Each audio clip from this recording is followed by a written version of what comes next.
नमस्कार जोहार, स्वागत है आपका हमारे चैनल पर। अगर आप झारखंड के रहने वाले हैं और वृद्धा पेंशन, विधवा पेंशन या दिव्यांग पेंशन का लाभ लेते हैं तो आज की यह वीडियो आपके लिए बहुत महत्वपूर्ण होने वाली है, क्योंकि आज 16 अगस्त 2026 की पेंशन को लेकर कोई तरह की बातें सामने आ रही है। कहीं 1000 की पेंशन बंद होने की बात कही जा रही है और कहीं 2500 पेंशन मिलने की बात हो रही है, तो कहीं 4000 की बकाया किस्त को लेकर चर्चा चल रही है। और सबसे बड़ा सवाल, क्या सच में पेंशन की राशि 1000 से बढ़कर 2500 हो गई है? क्या जिन लाभुकों को बकाया के नहीं मिले थे उन्हें 4000 एक साथ मिल सकता है?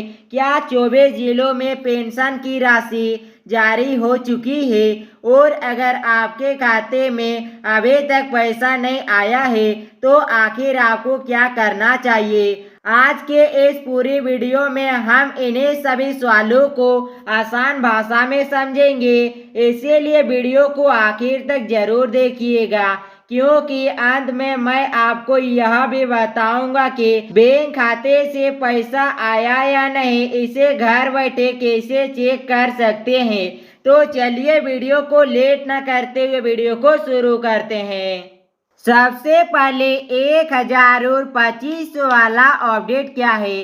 सबसे पहले उस सवाल पर बात करते हैं जो इस समय सबसे ज्यादा पूछा जा रहा है। क्या 1000 वाली पेंशन बंद हो गई है और अब सभी को 2500 मिलने लगे हैं? यहाँ आपको एक बात बहुत ध्यान से समझनी होगी। सोशल मीडिया और अलग अलग वीडियो में अलग अलग दावे देखने को मिल सकते हैं, लेकिन किसी भी पेंशन योजना की राशि में बदलाव को सही मानने से पहले सरकारी आदेश, विभागीय सूचना या आधिकारिक रिकॉर्ड देखना जरूरी है। सिर्फ सोशल मीडिया पोस्ट या किसी वीडियो के आधार पर यह मान लेना कि हर लाभुक को 2500 मिलेगा सही तरीका नहीं है। इसीलिए अगर आप 2500 की खबर सुन रहे हैं तो सबसे पहले यह देखें कि आप किस योजना के लाभुक हैं, आपका पेंशन रिकॉर्ड क्या कहता है, आपके जिले में क्या भुगतान प्रक्रिया चल रही है और आपके बैंक खाते में वास्तविक रूप से कितनी राशि डीबीटी के माध्यम से आई है। यही सबसे महत्वपूर्ण चीज है। चलिए आगे देखते हैं। अगला अपडेट है, पेंशन की राशि खाते में कैसे आती है। अब बात करते हैं भुगतान की प्रक्रिया की। पेंशन का पैसा आमतौर पर लाभुक के बैंक खाते में डीबीटी यानी डायरेक्ट बेनिफिट ट्रांसफर के माध्यम से भेजा जाता है। इसका मतलब है कि सरकार की ओर से भुगतान प्रक्रिया पूरी होने के बाद राशि सीधे लाभुक के बैंक खाते में भेजी जाती है। चलिए आगे देखते हैं, लेकिन ध्यान रखिए सरकार की तरफ से भुगतान प्रक्रिया शुरू होना और आपके बैंक खाते में पैसा दिखाई देना हमेशा एक ही समय पर नहीं होता है। किसी व्यक्ति के खाते में पैसा पहले आ सकता है और किसी दूसरे व्यक्ति के खाते में बाद में। इसके पीछे बैंकिंग प्रक्रिया, DBT processing, Aadhaar linking, NPCI mapping, account status और अन्य दोस्तों तकनीकी कारण हो सकते हैं। इसीलिए अगर आपके पड़ोसी के खाते में पैसा आ गया है लेकिन आपके खाते में नहीं आया है तो इसका मतलब यह जरूरी नहीं है कि आपका पैसा नहीं आएगा। कुछ दिन का वेट कीजिए, फिर भी पैसा नहीं आता है तो बैंक जाकर पता कर सकते हैं या पंचायत या प्रखंड कार्यालय से पता करें। चलिए आगे देखते हैं। अब बात करते हैं 4000 बकाया किस्त को लेकर क्या अपडेट आया है। अब आते हैं उस मुद्दे पर जो इस समय सबसे ज्यादा चर्चा में है। 4000 बकाया केस। 4000 बकाया केस बहुत सारे पेंशनधारियों को मिल गए हैं, लेकिन अभी भी कुछ पेंशनधारियों को 4000 बकाया केस नहीं मिला है। अगर किसी लाभुक को कोई महीने की पेंशन राशि नहीं मिली है तो सबसे पहले यह पता करना जरूरी है कि वास्तव में उसके रिकॉर्ड में कितने केस लंबे थे। चलिए आगे देखते हैं। मान लीजिए किसी लाभुक की 1 महीने की पेंशन 1000 है और 4 महीने की राशि लंबे थे, तो 4 महीने की राशि यानी 4000 रुपया 1000 इंटू 4 यानी 4000 रुपया होती है। लेकिन इसका मतलब यह नहीं है कि हर लाभुक को अपने आप 4000 मिलेंगे। किसी लाभुक का 2000, किसी का 1000, किसी का 3000, तो किसी का 5000 तक बकाया राशि है। दोस्तों बहुत सारे पेंशनधारियों का 5000 तक बकाया है और कुछ पेंशनधारियों को 5000 सीधे 5000 की राशि भेज दी गई है। अगर आपके खाते में भी 4000 या 5000 की राशि आई है तो नीचे कमेंट करके जरूर बताइएगा। चलिए आगे देखते हैं। किसी को 1 महीने की राशि मिल सकती है, किसी को 2 महीने की, किसी को 4 महीने की और किसी के रिकॉर्ड में भुगतान लंबित होने का अलग कारण हो सकता है। इसीलिए 4000 बकाया की बात को अपने व्यक्तिगत पेंशन रिकॉर्ड से जरूर मिलाएं। चलिए आगे देखते हैं। अब सबसे महत्वपूर्ण बात, अगर आप वृद्धा, विधवा या दिव्यांग पेंशन के लाभुक हैं और आपको लगता है कि आपकी पेंशन की कोई किस्तें बकाया है तो आपको घबराने की जरूरत नहीं है। सबसे पहले अपना बैंक खाता चेक करें। सिर्फ मोबाइल पर एसएमएस आने का इंतजार मत कीजिए। कोई बार मोबाइल में एसएमएस नहीं आता है लेकिन बैंक खाते में पैसा आ जाता है, इसीलिए बैंक जाकर एक बार अपना खाता जरूर चेक करें। चलिए आगे देखते हैं। कोई बार बैंक में राशि आने के बाद एसएमएस में देरी हो सकती है। आप बैंक पासबुक अपडेट करवा सकते हैं। अगर आपके पास एटीएम या बैंकिंग सुविधा है तो खाते का बैलेंस भी चेक कर सकते हैं और अगर संभव हो तो अपने नज़दीकी बैंक शाखा या सीएसपी या सीएससी सेंटर से भी जानकारी ले सकते हैं। चलिए आगे देखते हैं। अगला अपडेट है आधार और डीबीटी की जांच जरूर करें। पेंशन भुगतान के मामले में एक और महत्वपूर्ण चीज है आधार लिंकिंग और डीबीटी स्टेटस। अगर आपका आधार बैंक खाते से सही तरीके से लिंक नहीं है या डीबीटी से संबंधित कोई समस्या है तो भुगतान में परेशानी हो सकती है। इसीलिए लाभुक को अपना बैंक खाता सक्रिय रखना चाहिए। ये आगे देखते हैं। साथ ही बैंक में अपना मोबाइल नंबर अपडेट है या नहीं यह भी देखना चाहिए। अगर बैंक खाता बंद है, डोरमेंट या किसी अन्य कारण से इनएक्टिव है तो पहले उसे ठीक करवाना जरूरी हो सकता है। दोस्तों अगर बहुत दिनों से लेन देन नहीं हो रहा है तो आपका खाता बंद भी हो सकता है, इसीलिए बैंक जाकर एक बार जरूर चेक कर ले। चलिए आगे देखते हैं। अगला अपडेट है 24 जिलों में जारी वाली बात क्या है। दोस्तों झारखंड में कुल 24 जिले हैं और पेंशन भुगतान को लेकर अक्सर अलग अलग जिलों में अलग अलग समय पर प्रोसेसिंग या क्रेडिट की स्थिति देखने को मिल सकती है। जैसे आज रांची में जारी हुआ, कल धनबाद में हुआ, बोकारो में हुआ, साहिबगंज में हुआ। रोजाना किसी जिले में पेमेंट भेजा जाता है, जैसे पेमेंट शुरू होता है। अगर रांची जिला में पेमेंट आना शुरू हो गया है तो आपके जिले में भी 4-5 दिन के अंतराल पैसा आ जाएगा। लेकिन यहाँ एक बात समझना बहुत जरूरी है, जारी और हर लाभुक के खाते में पैसा आ गया, इन दोनों का मतलब एक जैसा नहीं है। अगर किसी विभागीय प्रक्रिया में भुगतान जारी किया गया है तो उसके बाद बैंकिंग स्तर पर राशि खाते में पहुंचने में समय लग सकता है। इसीलिए अगर किसी जिले में कुछ लोगों के खाते में पैसा आ गया है लेकिन आपके खाते में अभी नहीं आया है, तो तुरंत यह निष्कर्ष मत निकालिए कि आपका नाम कट गया है। पहले अपना बेनिफिशियरी स्टेटस और बैंक पेमेंट जरूर जांचें। दोस्तों, रांची जिला में अप्रैल से जुलाई महीने का 4,000 रुपया जारी कर दिया है। प्लस दोस्तों, अगस्त महीने का 1,000 रुपया भी जारी कर दिया गया है। अगर आपके जिले में भी 5,000 रुपया आ गया है तो नीचे कमेंट करके जरूर बताइएगा।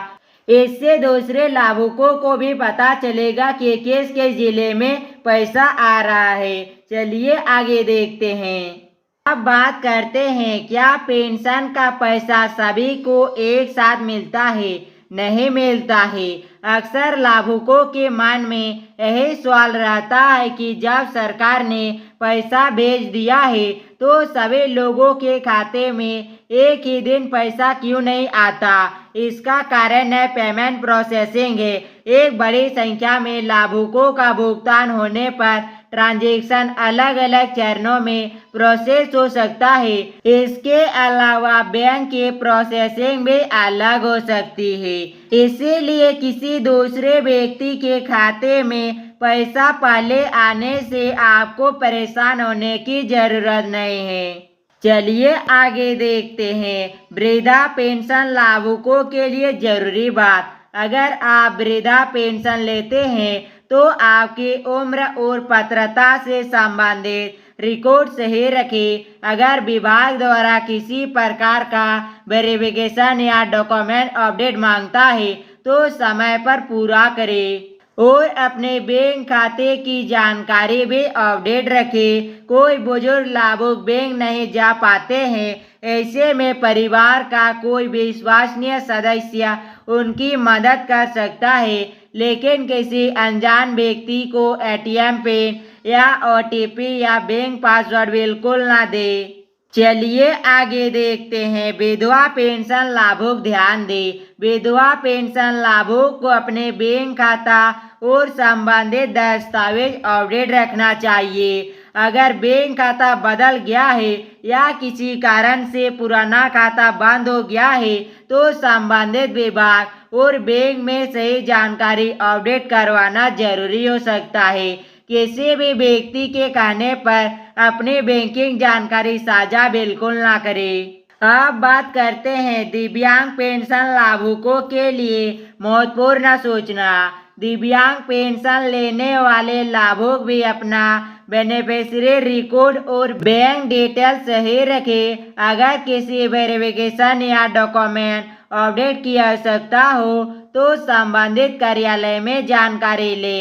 और सबसे महत्वपूर्ण बात, OTP, ATM pin, UPI pin और बैंक पासवर्ड किसी को न बताए। पेंशन दिलाने के नाम पर अगर कोई व्यक्ति आपसे ओटीपी मांगता है तो सावधान हो जाइए। किसी के साथ भी ओटीपी साझा नहीं करना है। चलिए आगे देखते हैं। फर्जी पेंशन मैसेज से सावधान।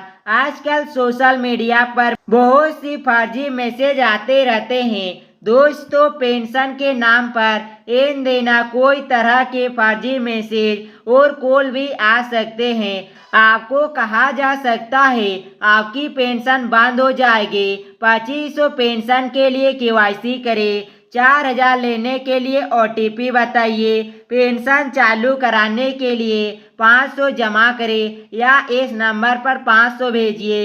ऐसी किसी भी बात पर तुरंत भरोसा मत कीजिए। सरकारी योजना के नाम पर अगर कोई आपसे ओटीपी या पिन मांग रहा है तो बिल्कुल मत दीजिए।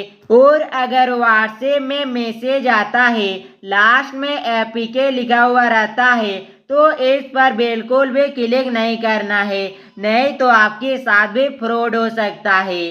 चलिए आगे देखते हैं। 2500 वाली बात को कैसे समझे। अब एक बार फिर से 2500 वाली बात को समझते हैं। अगर आपके पास ऐसा कोई संदेश या जानकारी आती है कि आपकी पेंशन 2500 हो गई है, तो सबसे पहले यह पता करें कि यह किस योजना के तहत और किस सरकारी आदेश के आधार पर है। सभी पेंशन लाभों के लिए एक समान राशि होने का दावा बिना आधिकारिक जानकारी के नहीं करना चाहिए। इसीलिए इस वीडियो का उद्देश्य आपको भ्रमित करना नहीं है। हम चाहते हैं कि आपको सही जानकारी मिले और आप अपना पैसा सुरक्षित तरीके से चेक कर सके। चलिए आगे देखते हैं।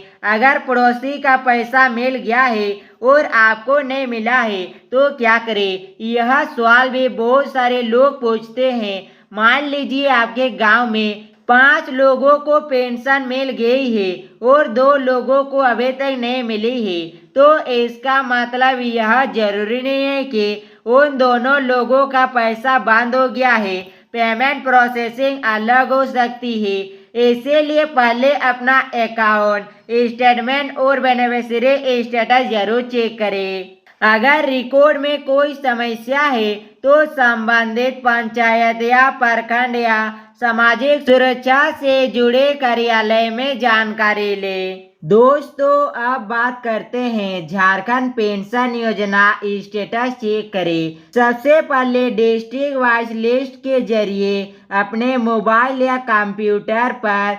mmsy.jharkhand.gov.in वेबसाइट खोलें। होम पेज पर बेनिफिशियरी लिस्ट या लाभार्थी सूची ऑप्शन पर क्लिक करें। अपने जिले को ड्रॉप डाउन में से चुनें। अपना ब्लॉक या सब डिवीजन चुनें। ग्राम पंचायत या वार्ड चुनें। व्यू लिस्ट या सूची देखिए पर क्लिक करें। पूरी सूची खुलेगी। अपना नाम खोजने के लिए कंप्यूटर में Ctrl+F और मोबाइल में ब्राउजर के फाइंड इन पेज का यूज और अपना नाम या पिता या पति का नाम टाइप करें। नाम मिल जाने पर आवेदन नंबर नोट कर ले।